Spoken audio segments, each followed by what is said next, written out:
ये maximum slope of the curve occur at the point, यानी maximum slope मैं आपको बतलाया था कि जिस फंक्शन का मैक्सिमम मिनिमम निकालना होता है उसका हम क्रिटिकल पॉइंट निकालते हैं, उस फंक्शन का क्रिटिकल पॉइंट निकालते हैं। और क्रिटिकल पॉइंट निकालने के लिए क्या करते हैं, डिफरेंशिएट करते हैं। यदि फंक्शन डिफरेंशिएबल है तो dy upon dx equal to 0 करके क्रिटिकल पॉइंट निकलता है। यदि जिस पॉइंट पर फंक्शन डिफरेंशिएबल नहीं है वह भी पॉइंट क्या होता है, क्रिटिकल पॉइंट होता है। यानी क्रिटिकल पॉइंट का क्या डिफिनीशन है कि इन जनरल क्रिटिकल पॉइंट का क्या डिफिनीशन है, where dy upon dx equal to 0 या dy upon dx does not exist, तो वो पॉइंट क्या होता है, क्रिटिकल पॉइंट होता है। तो यह फंक्शन आपको मालूम है ना कि डिफरेंशिएबल है। Every polynomial is differentiable function, जितने भी तरह का पॉलिनोमियल है सब के सब क्या है, डिफरेंशिएबल फंक्शन है। तो इसका क्रिटिकल पॉइंट कैसे निकलेगा, dy upon dx equal to 0 करके निकलेगा। कोई आया, एंट्री करती हो ना, दो तीन को बना देता हूं। उस गया, ओके।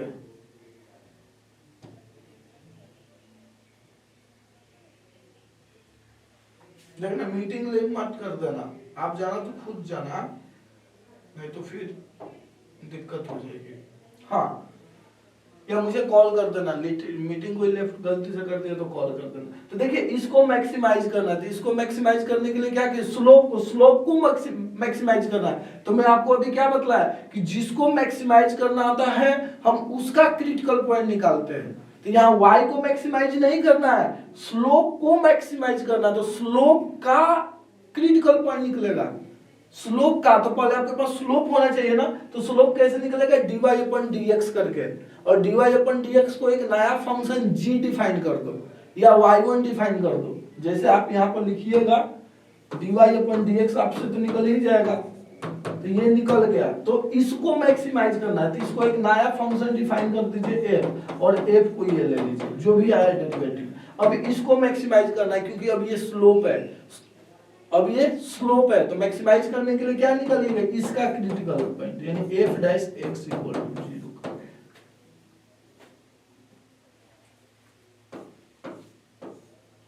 हाँ, ये कराना था मुझे, ठीक है ना, शायद यहां तक, ठीक है। तो आइए कराते हैं। ये हो गया था क्या, कोई पिछला क्लास में था, ठीक है मैं कराता हूं। देखिए जब भी इस टाइप का क्वेश्चन आ जाए डेफिनेट इंटीग्रल, तो दो केस होता है। फर्स्ट केस कि आप इसको इजीली इंटीग्रेट कर लीजिएगा, और जैसे इंटीग्रेट होगा आप तो वैल्यू पुट करके निकाल ही लोगों ने, अब तो कुछ है ही नहीं। अब मान लीजिए कि आप इंटीग्रेट ही नहीं कर पा रहे, ऐसा होगा कि आप इंटीग्रेट ही नहीं कर पा रहे, या जो आप फॉर्मूला जानते हैं उस पर कोई फिट ही नहीं हो रहा है, यानी मिला जुला करके आप इसको इंटीग्रेट ही नहीं कर पा रहे हो, तो कैसे होगा। तो उस केस में आपको समझ जाना है कि डेफिनिट इंटीग्रल के प्रॉपर्टी का यूज होगा, और सबसे इंपॉर्टेंट प्रॉपर्टी क्या है, किंग रूल। किंग रूल का नाम आपने सुना है ना, किंग रूल का नाम आपने सुना है, जैसे a to b f of x dx है, तो आप इसको लिख सकते हो a to b f of a plus b minus x dx। ये है किंग रूल, ये किंग रूल है, और ये सबसे ज्यादा इंपॉर्टेंट है, हर जगह यही अप्लाई होता है मोस्ट ऑफ केस में। या जितने भी फॉर्मूला आए हैं ना आप देख रहे हो, सब यहीं से आया है, मैक्सिमम 100% नहीं कहूंगा लेकिन मैक्सिमम यहीं से आया। तो इसलिए इसका नाम है किंग रूल। तो यदि आपसे कहीं भी इन फ्यूचर आप अंदर वाले फंक्शन को इंटीग्रेट नहीं कर पाए, तो उस केस में आपको समझ जाना है कि कहीं ना कहीं किंग रूल अप्लाई हो रहा है, कहीं ना कहीं किंग रूल अप्लाई हो रहा है। तो आप इसको प्रेम से आई मानना है आपको, आई मानने के बाद आप किंग रूल अप्लाई कर दीजिए। तो किंग रूल अप्लाई कीजिएगा तो क्या आएगा, दोनों का सम 0 हो जाएगा ना, a प्लस बी क्या हो जाएगा, 0 हो जाएगा। तो x के जगह पे क्या आ जाएगा, माइनस एक्स आ जाएगा ना, तो यह आ जाएगा cos square minus x upon में 1 प्लस 3 का पावर माइनस एक्स dx। तो कभी कभी क्या होगा कि जैसे आप किंग रूल अप्लाई कीजिएगा, अप्लाई करते ही इंटीग्रेट हो जाएगा, यानी इंटीग्रेशन करने पर लगेगा कि हाँ अब मैं इंटीग्रेट कर लूंगा, ऐसा होगा, लेकिन हमेशा नहीं होगा। यदि नहीं हुआ तो उस केस में हम क्या करेंगे मैं आगे बतलाता हूं। तो पहले आप इसको सिंप्लीफाई कर लीजिए। क्या होगा, सिंप्लीफाई कीजिएगा तो ये ऊपर चला जाएगा ना 3 का पावर x, और यहां पर क्या आ जाएगा cos स्क्वायर x अपॉन, ये आप लोगों को समझ में आया क्या? इसको मैं नीचे ला करके ऐड करके इसको ऊपर भेज दिया हूं। बतलाइए आपको ये समझ में आया? ठीक है। तो देखिए अभी ये इंटीग्रेट नहीं हो रहा, ये अभी भी इंटीग्रेट नहीं हो रहा है, यहां भी नहीं हो रहा, तो यहां भी नखरे दिखला रहा, तो यहां भी नखरे दिखला रहा, यानी अभी भी नहीं हो रहा है। तो इस केस में इसके आगे अब क्या करना है, इसके आगे देख रहे हो, यानी स्टेप बाय स्टेप हम आगे बढ़ रहे हैं, स्टेप बाय स्टेप। यहां इंटीग्रेट नहीं हुआ तो हमने किंग रूल अप्लाई किया, according to rule king rule apply करने के बाद भी इंटीग्रेट नहीं हो रहा है, तो उस केस में आपको क्या करना है कि इन दोनों को ऐड करना है, इसको और इसको ऐड करना है, और ऐड करने के बाद हम मैक्सिमम चांस है कि क्वेश्चन सॉल्व हो जाएगा। नहीं हुआ तो हम कुछ और सोचेंगे, हम आगे का आगे सोचेंगे, पहले हम इतना तो काम कर ले तो हम इतना काम कर लेते हैं। अब आप दोनों को ऐड कीजिए, तो जब आप दोनों को ऐड कीजिएगा तो क्या आ जाएगा 2i इक्वल टू क्या होगा 2i equal to minus pi by 2 से पाई बाई 2। इन दोनों को ऐड कीजिएगा तो देखिए डिनोमिनेटर दोनों का सेम है ना, तो मैं दोनों को डायरेक्ट ऐड कर दूं 3 का पावर x प्लस 1, और देखिए तो ये cos स्क्वायर x कॉमन हो रहा है क्या?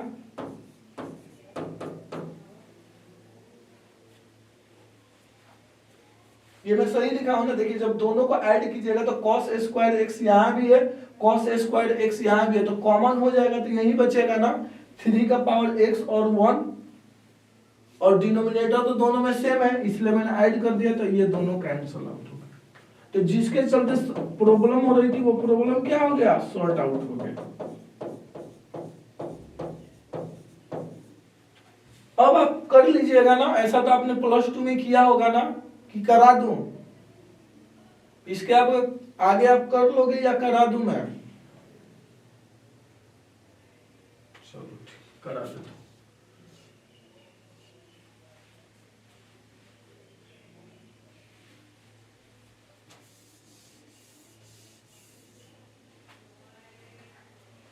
देखिए यहां तक हो गया ना, तो देखिए ये आप इवन ऑड फंक्शन का रूल जानते हो इंटीग्रेशन के अंदर, डेफिनेट इंटीग्रेशन में।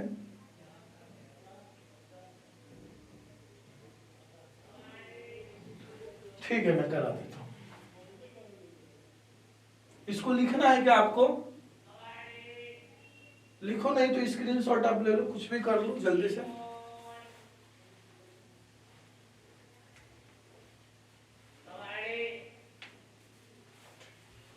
तो मेरे पास यहां तक आ गया, ठीक है ना? मैं इसका यूज कर लेता हूं, मैं कुछ और यूज कर लेती इसलिए दिक्कत होने लगी, मैं इसका यूज कर लेता हूं। तो यहां से मेरा क्या आ गया था 2i equal to minus pi by 2 से pi by 2 cos square x d। हमारी गाड़ी यहाँ तक पहुंच गई थी, अब मैं यहाँ पर आ गया। अब इसको इंटीग्रेट करना, तो ऐसा इंटीग्रेशन आप पढ़े हो या आप डिफिनिट इंटीग्रल के प्रॉपर्टी का यूज कर सकते हो। आपको मालूम है कि यदि फंक्शन इवन है, जैसे लिमिट -a से a हो, यदि लिमिट -a से a है और f ऑफ x dx है, मान लीजिए कि f इवन फंक्शन है, f इवन फंक्शन है। इवन फंक्शन कहने का मतलब कि f of -x equal to f of x है, यह इवन फंक्शन का डेफिनेशन है। तो उस केस में ये क्या हो जाएगा 2 टाइम्स 0 से a f of x dx, ऐसा हो जाएगा। f of -x equal to f of x, ये इस टाइप से हो जाएगा। तो देखिए तो यह इवन फंक्शन है ना, cos स्क्वायर x क्या है, इवन फंक्शन है। कैसे पता चलेगा, x को -x से रिप्लेस करके देखिए वापस से fx मिल जा रहा है, यानी x को -x से रिप्लेस करने से कोई भी फर्क नहीं पड़ रहा है, कोई भी फर्क नहीं पड़ रहा है। तो ये क्या हो जाएगा, ये 2 टाइम्स 0 से pi by 2 cos square x dx हो जाएगा। हो गया यहाँ तक। जब आपका यहाँ तक हो गया, इसके बाद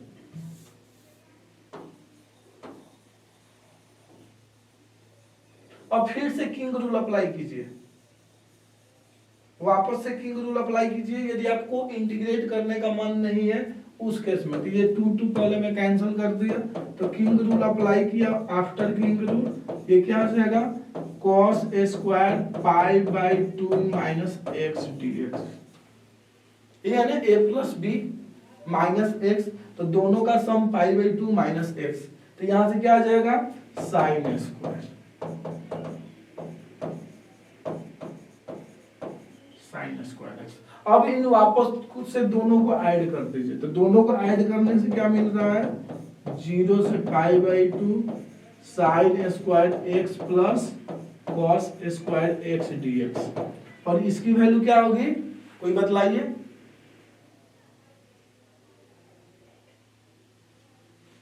cos square x plus sine square x की वैल्यू क्या होगी, 1। तो 1 लिख दीजिए, और 1 का इंटीग्रेशन x, तो क्या आ जाएगा पाई बाई 2 आ जाएगा ना, तो क्या आ गया आंसर पाई बाई 4। देखिए मैं बिना इंटीग्रेट किए कर दिए, तो ऐसा हमेशा नहीं होगा, ऐसा हमेशा नहीं होगा। कहीं कहीं हो सकता है कि आपको इंटीग्रेट करना ही पड़ेगा, प्रॉपर्टी वहां काम ही नहीं करेगा। तो यहाँ पर चूंकि प्रॉपर्टी इजीली अप्लाई हो रहा था, ऐसा हमने किया है, बहुत बार प्रैक्टिस किया है, तो इसलिए यहां से निकलना आसान होता है। तो हो गया, ये सॉल्व हो गया। तो यहाँ पर भले इंटीग्रेट नहीं हो रहा था, लेकिन किंग रूल अप्लाई होने के बाद डेफिनिट इंटीग्रल का मैंने प्रॉपर्टी अप्लाई किया, तो ओवरऑल सॉल्व हो गया। तो हो गया। तो ऐसे ही क्वेश्चंस होता है, कुछ खास नहीं होता है। ये क्या कर रहा है कि number of 7 digit integer with sum of the digit equal to 10 and formed by using digit 1, 2 and 3 only। यानी कह रहा है कि 1, 2 और 3 डिजिट का यूज करके 7 डिजिट का इंटीजर बना रहा है, जिसका सम कितना है, जिसका सम कितना है 10 है। क्वेश्चन आपको समझ में आ गया, जैसे A1, A2, A3, A4, A5, A6, A7, ये 7 डिजिट का एक इंटीजर है या नंबर है। और A1, A2, A3, A4, A5, A6, A7 क्या है, इन्हीं तीनों में से कोई एक है या तीनों है, ठीक है ना, इन्हीं तीनों में से कोई एक है या तीनों है ये। तो अब आपको बतलाना है कि ऐसे कितने नंबर्स बनेंगे जिसमें इसका सम क्या होना चाहिए, इसका सम क्या होना चाहिए, इक्वल टू 10 होना चाहिए। यानी A1 plus A2 plus A3 plus A4 plus A5 plus A6 plus A7 equal to क्या होना चाहिए, 10 होना चाहिए। तो आप कैसे सोचिएगा, देखिए ये ना काउंटिंग का प्रॉब्लम है, तो ये कॉमन सेंस आपको लगाना पड़ेगा।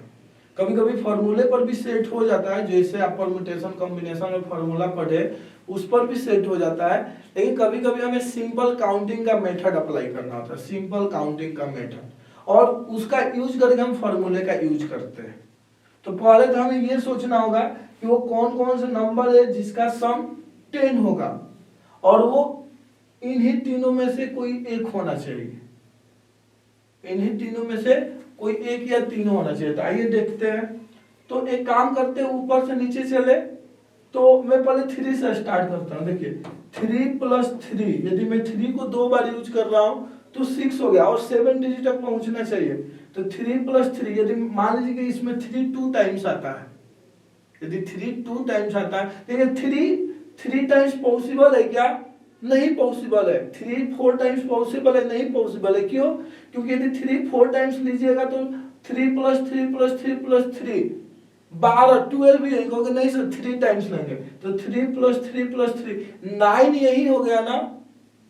और मिनिमम नंबर क्या है, इसका 1 है, तो आप 1 1 1 भी पुटे तो 10 से सम ज्यादा हो जाएगा, सम 10 से ज्यादा हो जाएगा। यानी ये तो फिक्स हो गया कि 3 टाइम्स नहीं होगा। अब मैं 2 टाइम देखता हूं, यदि A1 भी 3 है, A2 भी 3 है, तो अब इसको क्या हमें चूज करना होगा, इसको हमें क्या चूज करना होगा, अब 3 नहीं ना, हमें 10 तक ही पहुंचना है, तो 1 1 1 करना होगा। क्या ये 7 डिजिट का नंबर हुआ? नहीं हुआ, यानी हम 3 2 टाइम्स नहीं चूज कर सकते हैं, हम 3 को 2 टाइम्स चूज नहीं कर सकते, तो इसको हटा देंगे।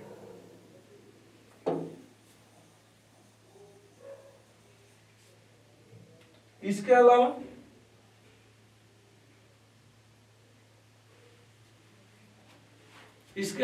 चलो यदि हम 3 को 1 टाइम चूज करें तो 3 + 2 कर देता हूं, 3 + 2 तो कितना हो गया, 2 यहां से हो गया 5 5 हुआ ना, यानी 1 + 1 + 1 + 1 + 1 1 2 3 4 5। देखिए तो इसका सम 10 हो गया, और ये 7 है, 1 2 3 4 5 6 7, यानी कि यह वाली पॉसिबिलिटी है जिसमें क्या होगा, 1 5 टाइम्स आएगा, 3 1 टाइम्स और 2 1 टाइम्स। और कोई पॉसिबिलिटी है क्या, और कोई पॉसिबिलिटी है क्या, सोचिए तो इसके अलावा। जैसे मैं 2 + 2 कर दूं तो 2 + 2 करने से हो रहा है क्या, अब तो 3 वाला हो गया, अब 3 को दोबारा नहीं लाना है, तो अब मैं 3 से कमाता हूं 2, तो 2 + 2 कितना हो गया, 4 हो गया। तो 4 के बाद यदि मैं 1 1 पुट करूंगा तो देखिए 4, तो 1 1 को कितना टाइम्स पुट करना होगा, 6 टाइम्स। और जैसे आप 1 1 1 1 6 टाइम कीजिएगा तो ना 10 होगा, तो उस केस में 8 डिजिट का नंबर मिल जाएगा, जबकि हमें 7 डिजिट का ही नंबर चाहिए। तो गाड़ी आकर के यहाँ पर रुक गई, यानी 2 को हम 2 टाइम्स यूज नहीं कर सकते। नहीं थे कहोगे सर मैं 3 टाइम्स तो यूज कर सकता हूं, तो देखिए 3 टाइम्स यूज कर लीजिएगा, तब 1 + 1 + 1 + 1 कितना, 2 2 4 2 6 6 हो गया, और 4। हाँ देखिए 2 3 टाइम्स बन रहा है ना, और ये 7 डिजिट का नंबर हो गया, 1 2 3 4 5 6 7, और इसका सम भी क्या है, 10 है। यानी कॉमन सेंस लगाना है यहाँ, यानी यहाँ पर कोई भी फॉर्मूला आपका काम नहीं करेगा, आपको कॉमन सेंस अप्लाई करना है। और कोई पॉसिबिलिटी है क्या, मुझे लग रहा है कि अब कोई पॉसिबिलिटी नहीं है। अब जैसे यहाँ पर 2 एक बार और ऐड कीजिएगा, यानी यहाँ पर 1 5 टाइम्स आएगा, और यहाँ पर 2 3 टाइम्स आएगा। इसके बाद यदि आप 2 को और एक नंबर बढ़ाते हैं, यहाँ पर भी यदि आप 2 रखते हैं, तो उस केस में 8 हो जाएगा, और 8 1 + 1 यानी 6 डिजिट का ही नंबर बन पाएगा, 7 डिजिट का नंबर नहीं बन पाएगा, और हमें 7 डिजिट का नंबर चाहिए, हमें 7 डिजिट का नंबर चाहिए, और वैसा नंबर जिसमें सभी का सम क्या हो, = 10 है। तो देखिए इसका भी सम 10 है, इसका भी सम 10 है, और ये 7 डिजिट का नंबर है। तो अब इसका काउंटिंग बतलाना है, ऐसे टोटल कितने नंबर होंगे। तो आपको मालूम है क्या फॉर्मूला होता है, जैसे मान लीजिए कि n नंबर है, तो n का फैक्टोरियल होता है, n का फैक्टोरियल होता है, और इसमें कोई नंबर मान लीजिए कि k टाइम्स रिपीट होता है, तो उसको k फैक्टोरियल से डिवाइड कर देते हैं। यदि कोई दूसरा नंबर भी मान लीजिए कि m टाइम्स रिपीट हो रहा है, तो यहाँ पर एक बार और m फैक्टोरियल से डिवाइड कर देते हैं। ये आपको फॉर्मूला याद है, ये याद होना चाहिए, आप इसको यहाँ पर प्रूफ नहीं कर पाओगे, आपको याद होना चाहिए, नहीं तो बहुत ज्यादा टाइम लगेगा, ठीक है ना। तो ये चीजें याद है। तो देखिए माना कि आपको याद है, तो ये टोटल कितने नंबर है, 7 है ना, 7 है, तो 7 का फैक्टोरियल अपॉन 7 का फैक्टोरियल अपॉन, देखिए तो ये 1 टाइम्स, ये 1 टाइम्स, तो इसको नहीं करना है, और ये कितने टाइम्स रिपीट हो रहा है, 5 टाइम्स, तो 5 का फैक्टोरियल प्लस ये भी तो बनेगा ना, ये कितने हैं, ये भी 7 है, अपॉन ये कितने टाइम्स रिपीट हो रहा है, 3 टाइम्स, यह कितने टाइम्स रिपीट हो रहा है, 4 टाइम्स। सिंप्लीफाई करके देखिए कितना आ रहा है, तो जब आप इसको सिंप्लीफाई कीजिएगा तो ये कितना देगा, 7 × 6, 7 × 6 कितना होगा, 42 प्लस यह कितना देगा, इसको सिंप्लीफाई कीजिए, 7 × 6 × 5 अपॉन 3 × 2 × 4 का फैक्टोरियल अपॉन 4 का फैक्टोरियल, ये कैंसल और ये कैंसल, कितना हो गया 35।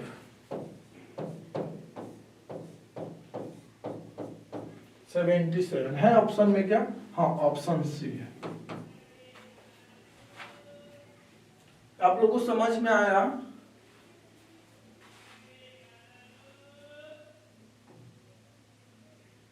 क्या क्लास में हो या चले गए हो तुम सब?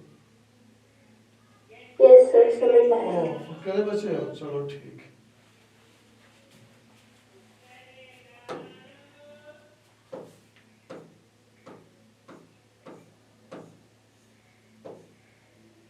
ये वाला क्वेश्चन करेगी maximum value of the term independent of T in the expansion of इतना, यानी करेगी maximum value of the term, यानी उस टर्म की मैक्सिमम वैल्यू निकालना है जो क्या है इंडिपेंडेंट ऑफ टी है, इंडिपेंडेंट ऑफ टी यानी एक्स पर डिपेंड करे, एक्स पर डिपेंड करे।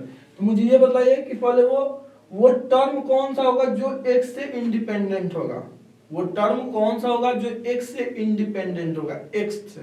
तो उस केस में देखिए तो यहाँ पर क्या है, यहाँ पर t है और यहाँ पर t है, तो जब इसका पावर और इसका पावर मल्टीप्लिकेशन में सेम हो जाए तो आप फॉर्मूला यही लिखते हो ना, NCR x to the power r into y to the power n minus r। अब हमें दिख रहा है कि यदि इसका भी पावर और इसका पावर दोनों का पावर क्या हो जाए, ये दोनों का पावर सेम हो जाए, यानी ये दोनों नंबर सेम हो जाए, तो उस केस में t रिमूव हो जाएगा ना।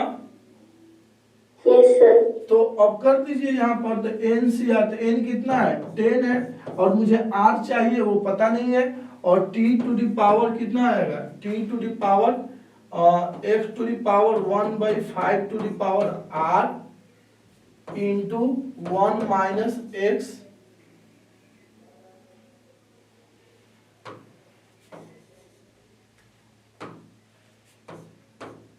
का पावर 1/10 अपॉन टी का whole power 10 minus r, whole power 10 minus r. अब ये दोनों आपस में इक्वल कब होगा, जब आर की वैल्यू 5 होगा। तो बोथ यानी this is independent of t when r equal to 5, या आप ऐसे भी देख सकते हो कि यहाँ t का पावर r है और यहाँ t का पावर 10 माइनस r है, तो ये तभी एक दूसरे को कैंसिल करेगा जब दोनों का पावर क्या हो, सेम हो, इसका और इसका पावर सेम हो। तो एक मैं काम करता हूँ, इसको मैं लिख सकता हूँ, यानी this is independent of t, this is independent of t when r equal to 5। यहाँ पर t का पावर 5 आ जाएगा, यहाँ भी t का पावर 5 हो जाएगा, ये कैंसल आउट होकर के ये t से इंडिपेंडेंट हो जाएगा। तो इसके बाद ये क्या हो जाएगा, यानी 10c5 इंटू क्या हो जाएगा x इंटू यहाँ पर 5 पुट करने से x बचेगा और यहाँ पर 5 पुट करने से 1 माइनस x का पावर 1/2 ये हो जाएगा। अब इसको x मान लीजिए। अब क्वेश्चन पर आइए,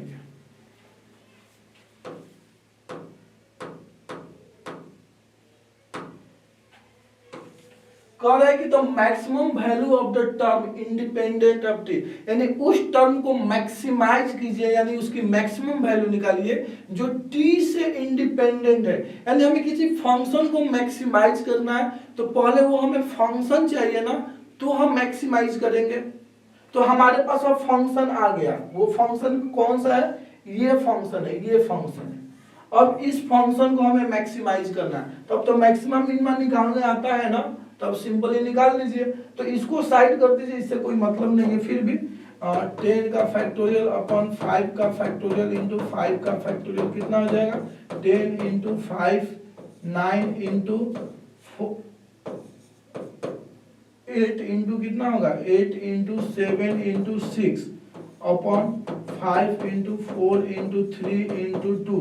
एक 5 का फैक्टोरियल नीचे कैंसल आउट हो गया, 5 दूना 10, 4 दूना 8, 3 दूना 6, कितना हो गया 9 8 9 दूना 18, 18 दूना 36 और 36, ओके फैक्टोरियल कहीं तो टर्म है, मैं क्यों इतना कैलकुलेशन कर रहा हूँ, इसको हटा दो। आंसर फैक्टोरियल के टर्म में जानबूझ करके दिया है।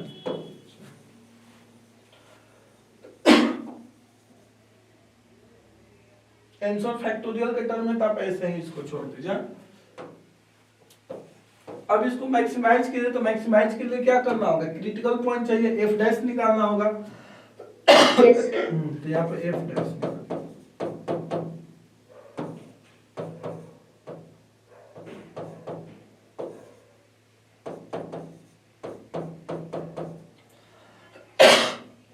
तो इसका डेरिवेटिव क्या होगा, इसका डेरिवेटिव x प्रोडक्ट रूल, तो x upon 2 times 1 minus x। अब इसको इक्वल टू 0 कर दीजिए तो क्रिटिकल पॉइंट निकल जाएगा।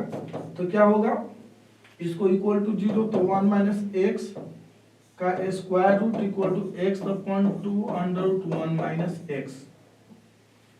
इसको सिंप्लीफाई करने के बाद यहाँ आ जाएगा 2 टाइम्स यानी 1 minus x equal to x by 2। Sir हम बीच में प्लस का साइन नहीं लगाएंगे? ये माइनस आ गया ना, इसको डिफरेंशिएट करने से। ओ यस सर, यस सर। ठीक है, तो यहाँ से आपका क्या हो जाएगा, यहाँ से हो जाएगा x इक्वल टू 2/3। यानी अब देखिए एक ही क्रिटिकल पॉइंट आ रहा है ना, तो जब एक ही क्रिटिकल पॉइंट आए ना तो उस केस में अब हम सेकेंड डेरिवेटिव टेस्ट या फर्स्ट डेरिवेटिव मींस वो साइन स्कीम नहीं लगाते या सेकेंड डेरिवेटिव टेस्ट नहीं लगाते। आपका टाइम बचेगा क्योंकि ऑब्जेक्टिव टाइप क्वेश्चन है ना, तो आप डायरेक्ट इसको यहाँ पुट कर दीजिए। तो जब आप इसको पुट कर दीजिएगा तो हो गया।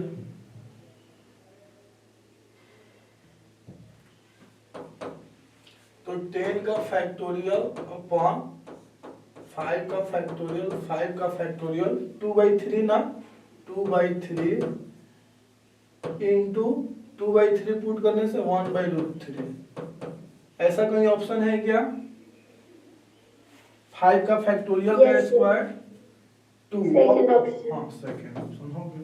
यानी देखो जो मैं कॉन्सेप्ट बतला रहा था पिछले कि जिसको मैक्सिमाइज करना है उसका क्रिटिकल पॉइंट निकालते हैं, यानी क्रिटिकल पॉइंट निकालने के लिए dy/dx करते हैं। यानी जिसको मैक्सिमाइज करना वो हमारे पास पहले आना तो चाहिए तो ना हम उसका मैक्सिमाइज करेंगे। तो यहाँ पर वो उस फंक्शन को मैक्सिमाइज करना था, उस टर्म को मैक्सिमाइज करना था जो इंडिपेंडेंट ऑफ t है। तो पहले मैंने वो टर्म निकाला, तो वो टर्म निकल गया। टर्म निकालने के बाद अब फिर मैक्सिमम मिनिमम, यानी एक तरह की कहो कि बाइनोमियल में मैक्सिमम मिनिमम के कॉन्सेप्ट का यूज कर दिया। और मैं स्टार्टिंग से बोलते आ रहा हूं कि यदि एक टॉपिक का एप्लीकेशन दूसरे टॉपिक में करेगा तो 100% गारंटी है कि वह उसका केवल डिफिनीशन वाला पार्ट यूज करेगा। तो यहाँ केवल बेसिक डिफिनीशन यूज किया बस।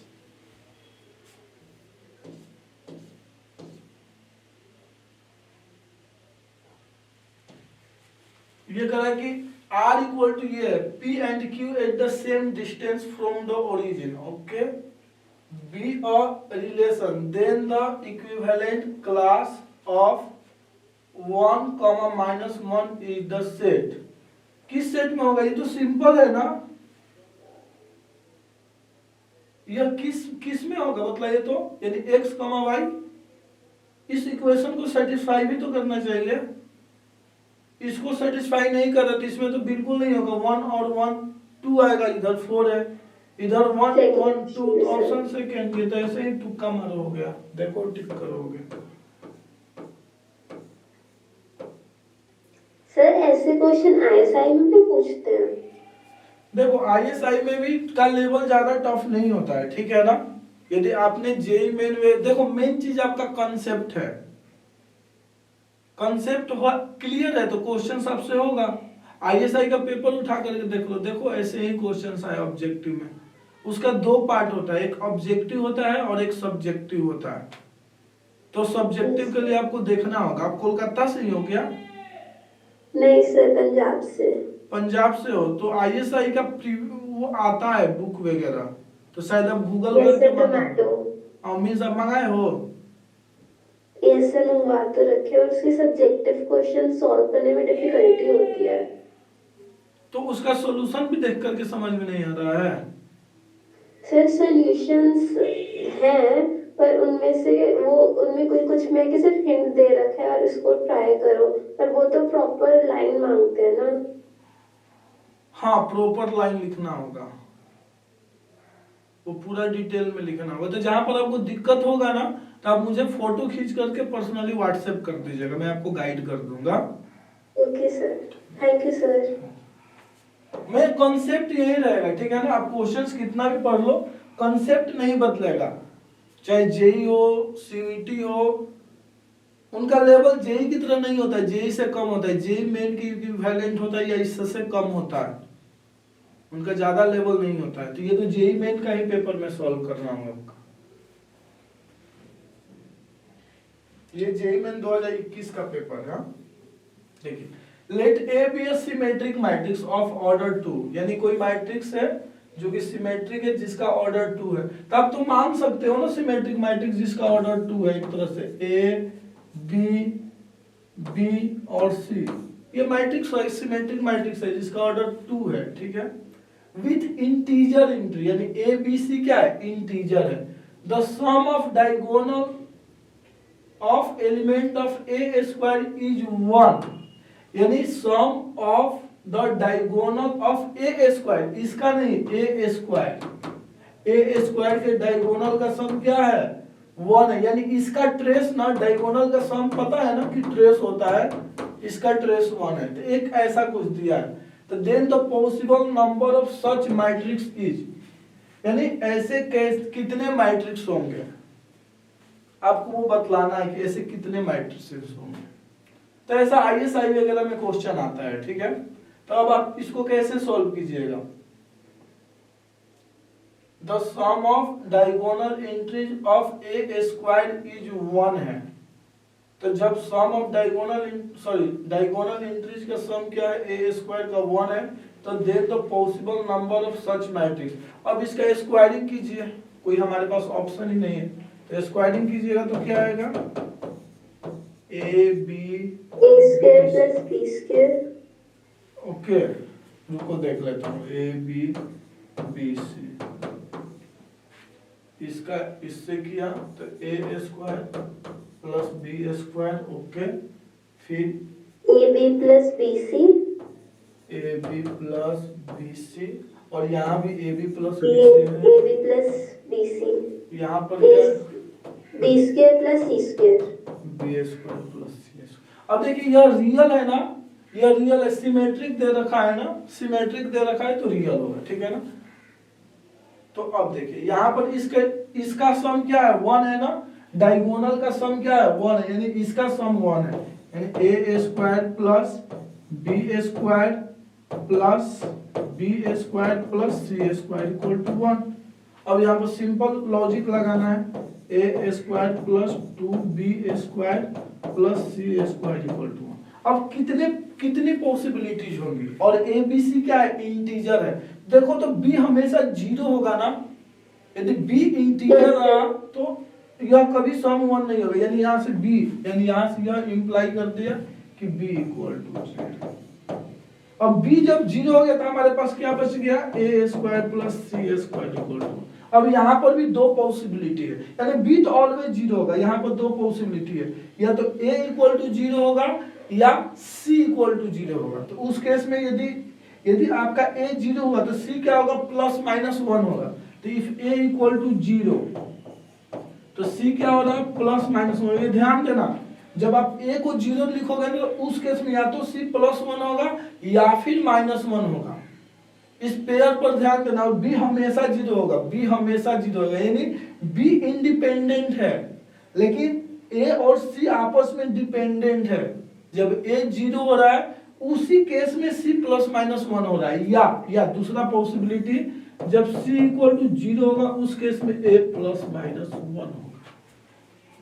तो अब यहाँ पर रख दीजिए, और उसके अकॉर्डिंग सिमेट्रिक भी बनना चाहिए, ये ध्यान देना।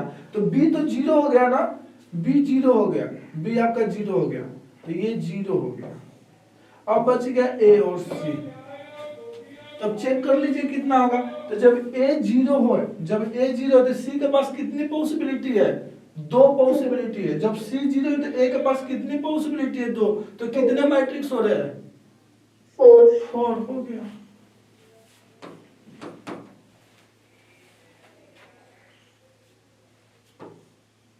आसान तो क्वेश्चन पूछा है। देखो ऐसा कॉन्सेप्ट है जो ना जैम में भी आता है, जेई में भी आता है, मींस ऊपर लेवल तक आता है। जब आप पीएचडी भी करो या कहीं भी चले जाओ, ऐसे क्वेश्चंस मिलते ही रहेंगे, कभी पीछा नहीं छोड़ेगा। और ये बहुत ही सिंपल इसका लॉजिक है। क्या है इसका? ये मेन फॉर्मूला होता है इन जनरल। यदि ऐसा कुछ गिवन है और यहाँ m भी करते और m कोई पॉजिटिव होगा और x + 1 का मॉड का पावर n करते, यदि n ग्रेटर देन 1 हो जाए, यदि n क्या हो जाए? स्ट्रिक्टली ग्रेटर देन 1 हो जाए, तो यह इंप्लाई करेगा कि f is constant function. f आपका कांस्टेंट फंक्शन। तो देखिए, तो यह पावर आपको कि सर ये तो मॉड के अंदर आप इसको बाहर ला सकते हो ना, क्या ही फर्क पड़ेगा, क्योंकि यह पॉजिटिव है ना। हाँ, तो इस प्रॉपर्टी के अकॉर्डिंग क्या हो गया? f आपका क्या हो गया? कोई कांस्टेंट फंक्शन हो गया c। अब इस c की वैल्यू चाहिए, तो c की वैल्यू यहां से निकलेगा ना। ये कह रहा है कि f ऑफ 0 = 1 है, यानी f ऑफ 0 = 1 और f ऑफ 0 की वैल्यू c = 1, यानी कहने का मतलब कि आपका f ऑफ x = 1 आ गया। अब चेक कर लीजिए, f ऑफ x क्या है? Greater than 1f, greater than 0 है फॉर ऑल x के लिए। ये कह रहा है कि f of x can take any value in r। नहीं, ये भी नहीं, ये भी नहीं, ये भी नहीं। तो यदि यह प्रॉपर्टी आपको याद है तो बस एक लाइन में हो जाएगा। अब कोई सर अगर n से हमारा अगर छोटी होती है 1 से, फिर अगर -2 होता, -2 नहीं, यदि 0 to 1 के बीच में होता तो इस केस में f कॉन्टिन्यूअस होता। कॉन्टिन्यूअस कहने का मतलब कि कांस्टेंट नहीं, कांस्टेंट हो भी सकता है, नहीं भी हो सकता है, यानी अब कोई भी कॉन्टिन्यूअस फंक्शन हो सकता है। और लेस देन 0 रहा तो हम कोई कमेंट नहीं कर सकते, वो क्वेश्चंस के अकॉर्डिंग वेरी करेगा। ठीक है ना? Okay sir. तो आपको लिखना है तो लिख सकते हो, ये इंपॉर्टेंट है, आया है तो इंपॉर्टेंट ही।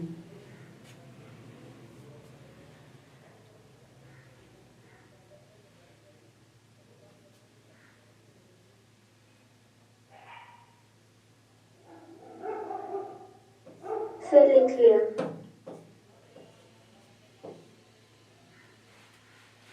अब देखिए, अब क्वाइन स्टॉस, देखो प्रोबेबिलिटी का जब भी क्वेश्चन आए ना एग्जामिनेशन हॉल के सबसे लास्ट में ट्राई करना। जब आपके पास टाइम बच जाए, सारे क्वेश्चंस हो जाए, अब लगे कि आपके पास करने के लिए कुछ भी नहीं बचा है, उस केस में आप प्रोबेबिलिटी का क्वेश्चन टच करना। क्लासिकल, इसको क्लासिकल प्रोबेबिलिटी का क्वेश्चन कहते हैं, अन्यथा इसको टच ही मत करना। अरे बीच में तक भूल के भी टच मत करना, सबसे लास्ट में टच करना। और इस बार जो मेरे स्टूडेंट्स का रिजल्ट आया है ना, सबसे बड़ा रीजन यही है कि मैं उनको बेसिक्स का क्वेश्चंस करने ही नहीं देता, उनको रट्टा मार करके भेजता हूं कि भूल से भी बेसिक प्रोबेबिलिटी का क्वेश्चन टच नहीं करना, पढ़ना तक नहीं है, सॉल्व करना तो दूर की बात है। जब आपके पास टाइम बचेगा तो आप वापस आकर के सॉल्व कर लेना, क्योंकि इसमें क्या होता है ना कि सही होने का चांसेस भी कम होता है, ठीक है ना? सही होने का चांसेस भी कम होता है। तो और ट्राई करते हैं। और coin is tossed of fix number of times, यानी फिक्स नंबर ऑफ टाइम्स, मान लेता हूं कि उसको n टाइम्स टॉस किया जा रहा है।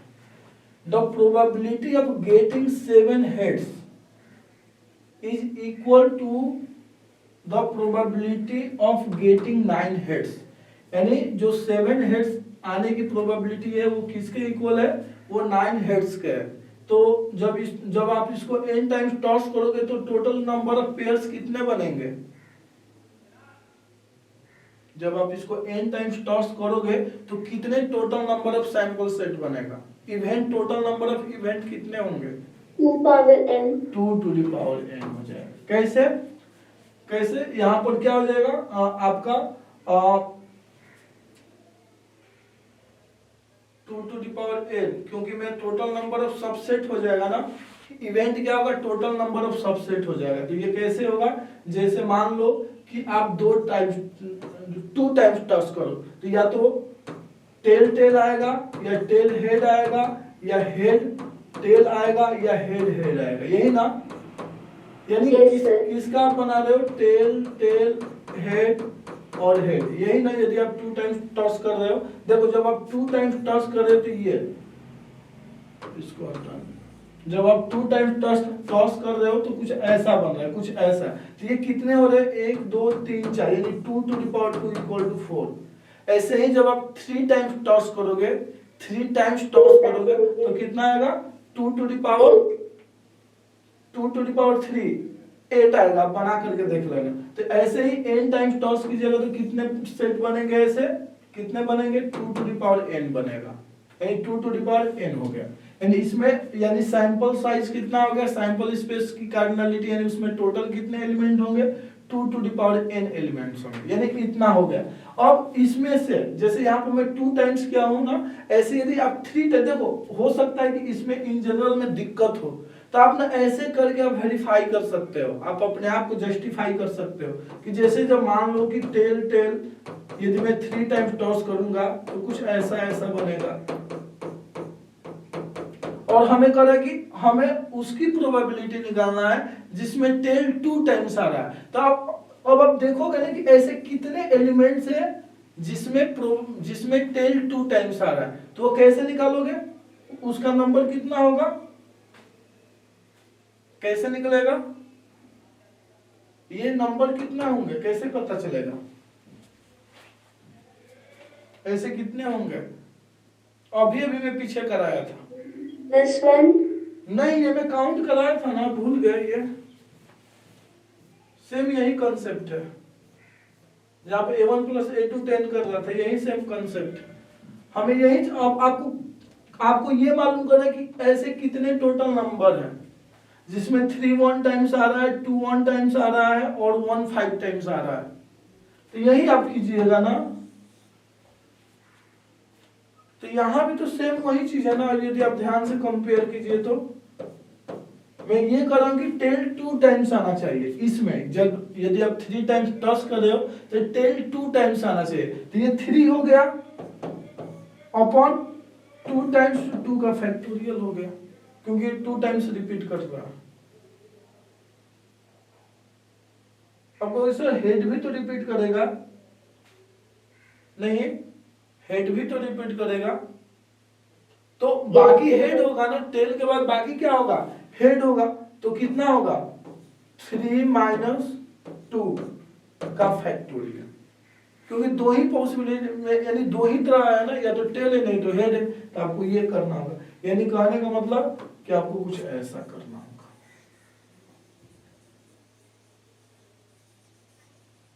यानी आपको यहाँ पर n का फैक्टोरियल करना होगा, और टेल कितने टाइम्स है, यहाँ पर 7 टाइम्स है ना, तो हेड 7 टाइम्स है, तो 7 का फैक्टोरियल, और बाकी टेल होंगे तो n - 7 का फैक्टोरियल। ये इतने नंबर है, इतने टोटल नंबर है। अब इतने एलिमेंट्स है, तो अब प्रोबेबिलिटी इसकी क्या होगी, इतना अपॉन 2 होगा ना, 7 टाइम्स हेड आने की probability, total possibility sorry means favourable upon total possibility. तो टोटल पॉसिबिलिटी इतना है, और फेवरेबल कितना आपका, फेवरेबल कितना है, केवल इतना है। समझ में आ रहा है? Yes sir. अब इसका यह किसके इक्वल है, 9 टाइम जो हेड आ रहा है उसके प्रोबेबिलिटी के इक्वल है, यानी n फैक्टोरियल अपॉन 9 का फैक्टोरियल अपॉन n - 9 का factorial upon 2 to the power. इन दोनों की प्रोबेबिलिटी आपस में इक्वल है, तो यहां से क्या निकल जाएगा, हमें n निकल जाएगा। तो n निकाल लीजिए, आप इसको सॉल्व कर लीजिए।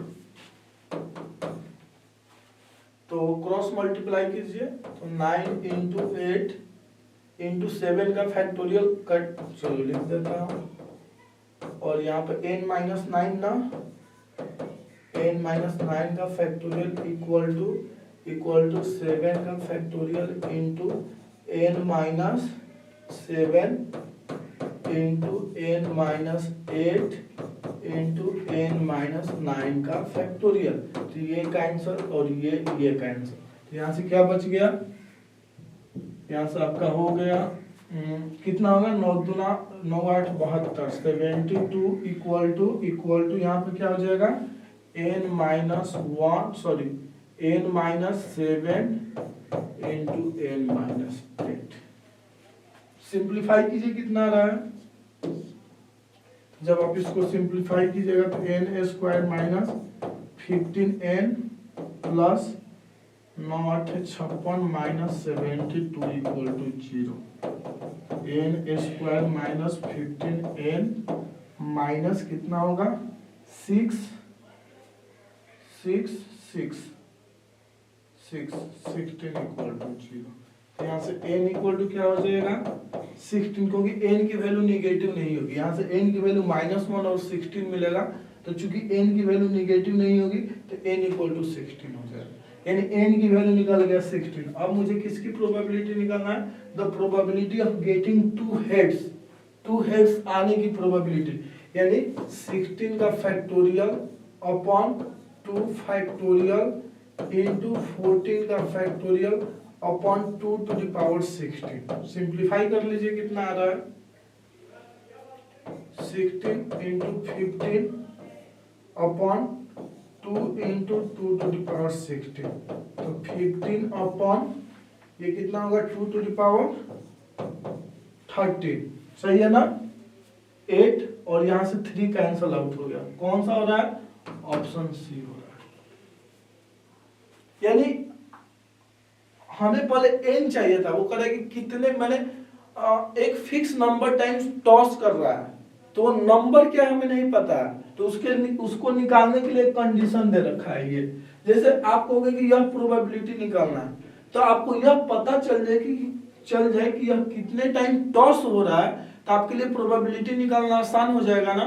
तो वो मैंने n निकाल दिया कि कितने टाइम टॉस हो रहा है, तो जब n निकल गया तो हो गया। समझ में आया आपको? Yes sir.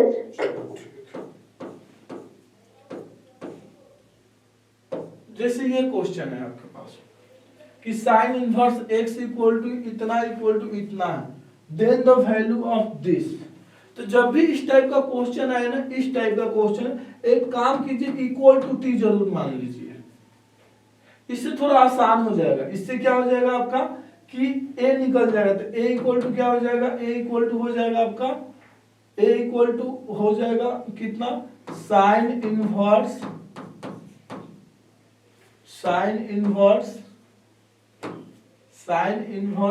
x upon t हो जाएगा, ठीक है ना। ये निकालना है ना हमें a प्लस बी, ठीक है, देखता हूं क्या आता है। और b इक्वल टू क्या हो जाएगा cos इनवर्स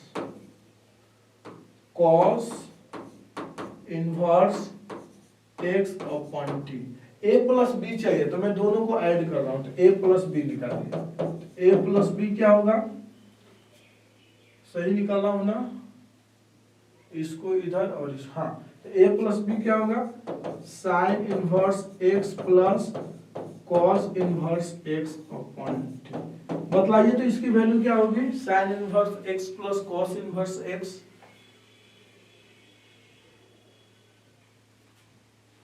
π/2। हाँ π/2, तो π/2 upon t। a plus b की वैल्यू निकल गया, तब यहाँ पुट कर दीजिए yes sir.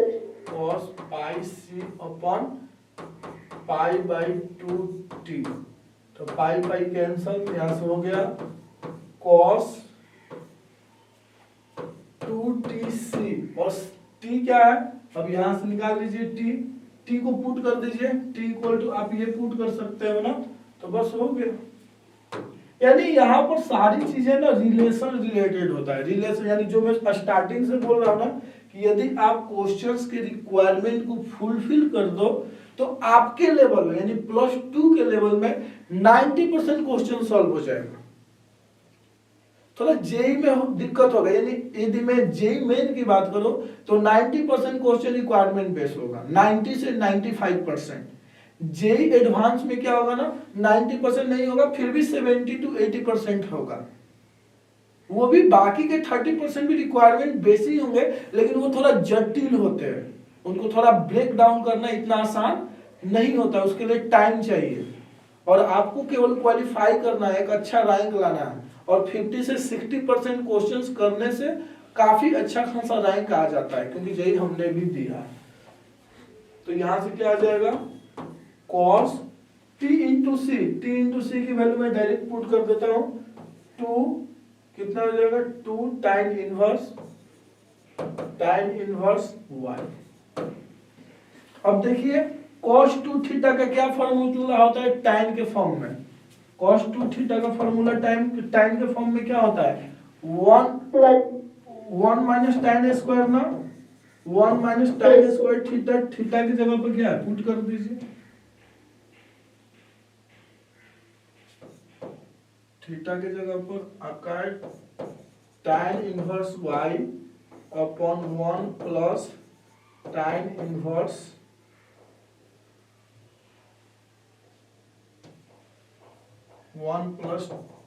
tan inverse y। अब यहां से हो जाएगा 1 minus y square 1 plus y square, हो गया। क्योंकि ये दे रखा है कि 0 से 1 के बीच में, कहाँ गया, x 0 से 1 के बीच में, तो हमें कुछ ज्यादा नहीं सोचना है, तो बस सॉल्व हो गया। कौन सा आंसर होगा, ऑप्शन सी। यानी केवल फॉर्मूला पुट करने आना चाहिए, और चीजों और सबके बीच में इंटर रिलेशन निकालने आना चाहिए, क्वेश्चन आपसे सॉल्व हो जाएगा। क्वेश्चन नंबर ये कौन सा, इसमें नंबर भी नहीं, और 77 in an increasing geometry series, यानी इंक्रीजिंग है यानी पहले ही मेंशन कर दिया, the sum of the second and sixth term, sum of second and sixth term, यदि ज्योमेट्रिक सीरीज ये है ए आर स्क्वायर, कुछ ऐसा है, तो sum of second and six term, तो सेकेंड यानी सेकेंड लेना है, तो a r plus a r to the power 5, इसका सम कितना है 25/2, इक्वेशन 1 जो कि बोल रहा है मैंने लिख दिया। And the product of third and fifth term, the product of third term ये होगा, एंड फिफ्थ टर्म ये होगा, ठीक है ना, इक्वल, ओके फिफ्थ टर्म कर रहा है ना, 50 नहीं कर रहा है, फिफ्थ टर्म यानी 4 होगा यहाँ पर, इक्वल टू कितना है 25, इक्वेशन 2 मान लीजिए। तो the sum of 4, 6 and 8 term क्या होगा, यानी यदि हमें ए और आर की वैल्यू निकल जाए तो हमारे लिए काम क्या हो जाएगा, आसान हो जाएगा। तो हमें ए आर की वैल्यू चाहिए, तो आओ निकालते हैं, 2 वेरिएबल 2 इक्वेशन, तो दोनों को डिवाइड कर दीजिए, दोनों को यदि मैं डिवाइड कर दूं तो क्या मिल रहा है, यहां से 25 सिंप्लीफाई यदि मैं कर रहा हूं तो क्या मिल रहा है, ए आर यहाँ से कॉमन हो रहा है, और ये नहीं हो रहा है ना, इसको थोड़ा सिंप्लीफाई करना होगा। आइए सिंप्लीफाई करते हैं, यहाँ से ए आर को यदि मैं कॉमन लूं तो यहाँ से a plus r to the power 4 मिल रहा है, अपॉन 25/6 मिल रहा है, और यहाँ से a square r to the power 6, यानी एक तरह से मैं इसको लिख सकता हूं ए आर क्यू लिख दूं ना, और 5 प्लस माइनस 5 होगा, लेकिन इंक्रीजिंग है साइड, तो हम देख लेंगे माइनस होगा कि प्लस, एक माइनस वाले को भी साइड में रखो, क्योंकि प्लस माइनस दोनों हो सकता है ना। तो ए आर क्यू क्या हो गया 5 हो गया, ठीक है ना, ठीक है, इसको आप 2 मान लीजिए। एक मैं काम करता हूं, ए की वैल्यू यहाँ ला करके पुट कर देता हूं, तो ए की वैल्यू पुट कर दोगे तो क्या हो जाएगा, यहाँ पर यदि ए की वैल्यू पुट कर दो, यानी ए आर की वैल्यू पुट कर दोगे यहाँ पर, तो क्या मिलेगा, अपॉन में आर क्यू, तो आर स्क्वायर, यानी 1/r square 1 plus r to the power 5, और यहाँ पर 5 होगा, सॉरी 5 25/2, यानी वन वेरिएबल में चेंज हो गया, तो आप इसको सिंप्लीफाई कर दीजिए, 5 5 कैंसल, तो यहाँ से 2 + 2 r⁴ और यहाँ पर हो जाएगा आपका 5r²। अब इसको सिंप्लीफाई करना है, 2r⁴ - 5r² + 2 = 0 हो गया। अब इसको आप सिंप्लीफाई कर लीजिए, सिंपल क्वाड्रेटिक है, तो 2r² - 4r² - r² + 2 = 0। ये सिंपल क्वाड्रेटिक है, तो यहाँ से क्या हो जाएगा, यहाँ से आपका 2r² कॉमन हो रहा है, तो यहाँ से हो जाएगा 1 r² - 2 और यहाँ से -1 कॉमन हो रहा है, r² - 2 = 0। वाह, तो यहाँ से r² = 2 मिला और r² = 1/2। देखो यदि आपका कॉमन रेशियो 1 से छोटा हो तो उस केस में क्या होता है, उस केस में ज्योमेट्रिक सीरीज डिक्रीजिंग होता है, इंक्रीज नहीं करता है, डिक्रीज करता है, डिक्रीज करता है। तो जब डिक्रीजिंग और हमें इंक्रीजिंग ज्योमेट्रिक सीरीज चाहिए, देखो ज्योमेट्रिक सीरीज का टर्म यही है ना, टर्म यही है, तो यदि r 0 से 1 के बीच में होगा तो ये क्या होगा, डिक्रीज करेगा, डिक्रीज करेगा, क्योंकि जैसे जैसे पावर बढ़ाओगे वो और छोटा होता जाएगा, तो टर्म और छोटा होता जाएगा, और हमें इंक्रीजिंग चाहिए, तो जब इंक्रीजिंग चाहिए तो ये वाला क्या हो जाएगा, गायब हो जाएगा, ये वाला हट जाएगा, तो केवल ये हो जाएगा। अब देखिए यहाँ पर ±√2 नहीं होगा, क्यों नहीं होगा, क्योंकि यदि प्लस माइनस ले लीजिएगा तो वो इंक्रीजिंग नहीं रह जाएगा, क्योंकि जैसे माइनस वाला टर्म लीजिएगा, r की वैल्यू माइनस लीजिएगा तो term plus minus plus minus plus minus ऐसे मिलता रहेगा, तो उस केस में इंक्रीजिंग नहीं हो पाएगा, तो इसलिए r की वैल्यू क्या होगा, पॉजिटिव होगा। देख लो, यानी सब कुछ सोचने के लिए क्वेश्चन में लिख रखा है, फिल्टर करने के लिए क्वेश्चन में लिख रखा है, और हमें उसके अकॉर्डिंग केवल सोचना है। तो जब ये हो गया तो a की वैल्यू निकल गया, तो a की वैल्यू क्या होगा, 5/r⁴।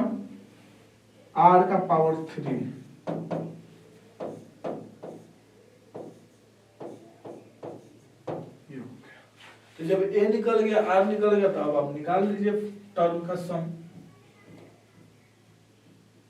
देखिए इवेंट दे रखा है ना, इसीलिए दे रखा है कि यह रूट जो आ रहा है ना वो क्या हो जाए, हट जाए।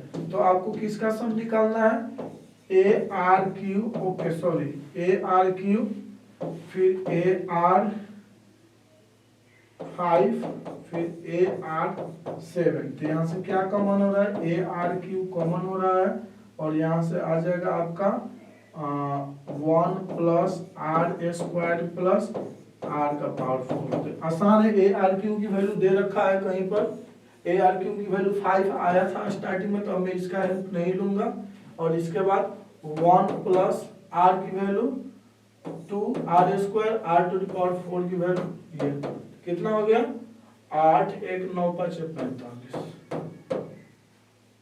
नहीं, ऑप्शन होगा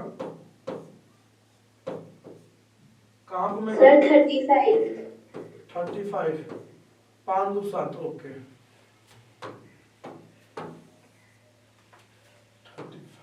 तो ये भी क्वेश्चन कहाँ से हो गया, रिक्वायरमेंट बेसिस सॉल्व हो गया। ये भी क्वेश्चन थे, इसकी वैल्यू में ओरिजिनल वाला यूज कर लिया, अब इसको मैं सिंपलीफाई नहीं किया। AR3 की वैल्यू दे रखा है, बस हमें r की वैल्यू चाहिए, तो बस r की वैल्यू दे निकल गया तो हो गया, और क्या। तो वही सारे के सारे रिक्वायरमेंट बेस्ड क्वेश्चन है। ये क्या है, consider the 3 planes, okay, then which of the following is true, which one of the following is true, इनमें से कौन सा ट्रू है, करें कि P1 and P2 are parallel। तो पैरेलल कब होगा, जब इनका कोफिशिएंट का रेशियो सेम होगा, किसी भी दो का, दो वेक्टर पैरेलल कब होता है, जब उनका रेशियो सेम होता है। तो चेक कीजिए सेम आ रहा है क्या, 3/1, नहीं सेम नहीं आ रहा है, ये तो कैंसिल आउट हो गया। तो P1 P2 आर पैरेलल, ये तो कैंसिल आउट हो गया, ठीक है। फिर P1 P3, तो P1 P3 चेक करें, 3/2 5/10, तो 3 कितना आएगा 2, यहाँ पर हाँ ये तो आ रहा है ना 3/2, तो ये पैरेलल है, ये पैरेलल है, तो हो गया, आगे अब जाने की जरूरत नहीं है। यानी यही से हो गया। बस आपको ये ध्यान में रखना था कि दो वेक्टर पैरेलल कब होता है। तो देखो यहाँ पर आपका टाइम लगा और यहाँ पर क्या हो गया, तुक्के से हो गया। यहाँ पर केवल आपने पढ़ा, तो क्वेश्चंस का यही होता है कि एक जगह आपसे टाइम ले रहा है ना, तो दूसरा ऐसा क्वेश्चन जरूर देगा जिसको आप केवल पेन टच करके यानी पेन चलाए बिना क्वेश्चंस कर सकते हो दिमाग में। तो जैसे कि ये एक यहाँ से सम छूटा हुआ है क्वेश्चन, ये सम ऑफ इसका सीरीज निकालना है।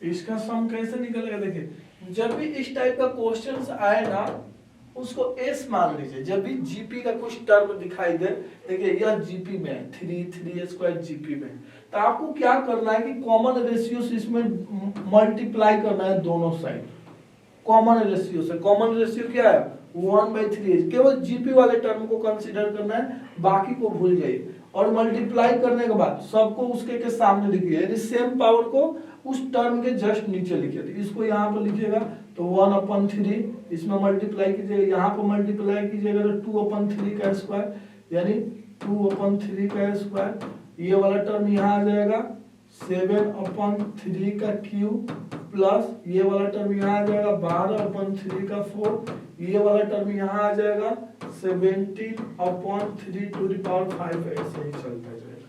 अब क्या करना है, इसके बाद दोनों को सब्ट्रैक्ट कर दीजिए। ये मेथड है और ये इन जनरल मेथड है, तो 2s/3 सब्ट्रैक्ट कीजिएगा। तो अब इसको सब्ट्रैक्ट कीजिएगा तो क्या आएगा, ये 1 ऐसे ही रहेगा। तो आप यहाँ पे एक ब्रैकेट दे दीजिएगा ताकि आपसे गलत ना हो, या दिमाग में सेट रखिएगा, दोनों में से कोई एक काम कीजिएगा। तो यहाँ पे क्या आ जाएगा 1/3 प्लस 5/3 का स्क्वायर प्लस 5/3 का क्यूब, प्लस इन दोनों को सब्ट्रैक्ट कीजिएगा तो 5/3 का पावर 4। अब ऐसे ही आप कॉन्फिडेंस हो गए कि आगे भी क्या आएगा 5/समथिंग का स्क्वायर, 5/समथिंग का स्क्वायर। तो ये 5 कॉमन हो जाएगा ना, यानी जिसके चलते जीपी बनने में प्रॉब्लम हो रही थी वो प्रॉब्लम क्या हो गया, बाहर हो गया, वो प्रॉब्लम ही बाहर हो गया। तो जब वो प्रॉब्लम ही बाहर हो गया तो आपके लिए क्या करना होगा, सॉल्व करना आसान हो गया। तो बस केवल इतने टर्म को छोड़ देना है और 5 को कॉमन ले लेना। तो 5/3 का स्क्वायर कॉमन ले लेता हूँ, यहाँ से 1 प्लस 1/3 प्लस 1/3 का स्क्वायर प्लस 6। और ये इनफिनाइट तक जा रहा है ना, तो इनफिनाइट जीपी का सम क्या होता है बताइए। a/1 minus r, तो a की वैल्यू 1 है, 1/3। तो यहाँ से हो जाएगा 1 प्लस 1/3 प्लस 5/9 इंटू 3, यही ना। तो 3 कैंसल, तो यहाँ से 3 दोनों का सम, तो 1 प्लस कितना होगा, देखना कैलकुलेशन ना गलत हो। तो सर 3/2 नहीं होगा, 3/2 होगा ना, हाँ 3/2 होगा। तो यहाँ से कितना हो जाएगा 9 यानी 1/3 प्लस 5/6 हो जाएगा ना। Yes sir. अब इसको सिंप्लीफाई कर लीजिए, 6 प्लस 3 दूना 6, 5, 11, 2, 13, 13/6 है क्या ऑप्शन, नहीं कुछ, हाँ है। अब ये 2s की वैल्यू है ना, 2s/3 इक्वल टू क्या हो गया 13/6, इम्प्लाई कितना होगा 2s/13/4 हो गया।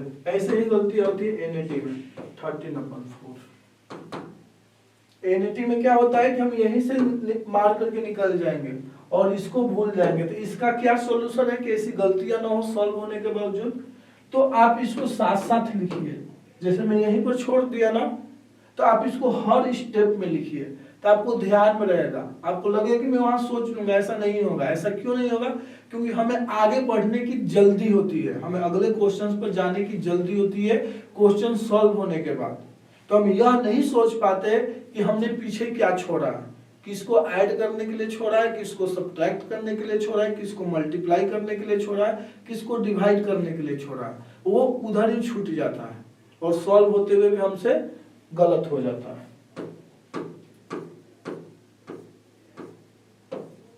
ये इंटीग्रेशन का क्वेश्चन है। तो ये ग्रेटेस्ट इंटीजर, ये भी सिंपल ही है।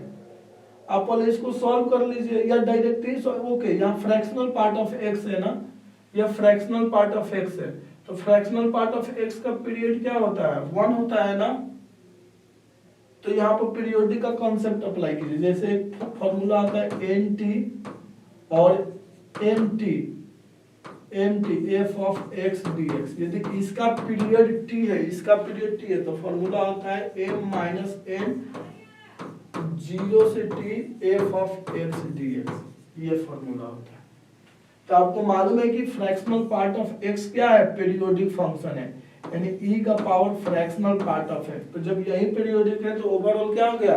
पीरियोडिक हो गया। n-1 और n को हो गई सर, इसका तो पीरियड 1 होता है ना, तो इंटू 1 लिख दो और इसको इंटू 1 लिख दो। ये समझ में आया? t पीरियड है ना इसका। Yes sir. तो आप ये फॉर्मूला अप्लाई कर दीजिए। तो इस फॉर्मूले से क्या हो जाएगा? m minus n। तो m के जगह पे यह है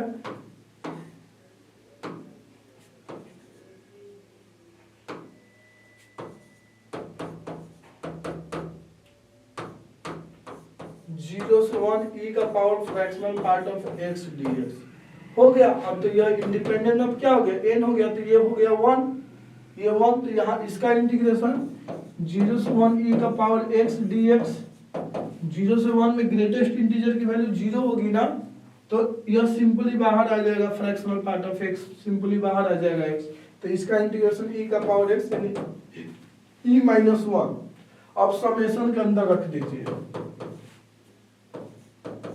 अब इसका 100 टाइम्स सम कीजिएगा तो क्या आएगा? 100 इंटू ई माइनस 1। अब जो इसको ब्रेक करेगा तो उसका क्या होगा? टाइम ही बर्बाद होगा ना वहां पर। Yes sir. यहाँ से सिंपल ही हो गया। नहीं नहीं, ये नहीं, देखो सॉल्व करके गलत टिक नहीं करना है। कहाँ गया? एक और ऑप्शन जरूर होगा सही से। यहाँ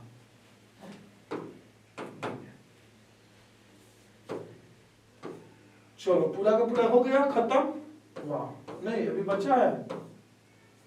ठीक है, बाकी अब सेक्शन भी एनईटी अगले क्लास में करा दूंगा, यानी इसकी बारी आएगी परसों। ठीक है ना? तो कल मैं कॉन्सेप्ट कराऊंगा। ऑन टू फंक्शन तक पहुंचा हो ना, तो इनवर्स फंक्शन से करा के अब मैं लिमिट पर चला जाऊंगा। ठीक है ना? फिर लिमिट, कंटिन्यूटी, डिफरेंशिएबिलिटी का मैं कल डायरेक्ट क्वेश्चन कराऊंगा। फिर इसको मैं अगले क्लास में कंप्लीट कर दूंगा। थोड़ा बहुत समझ में आया? यस सर, अच्छे से आ गया समझ। चलो ठीक है, नाइस।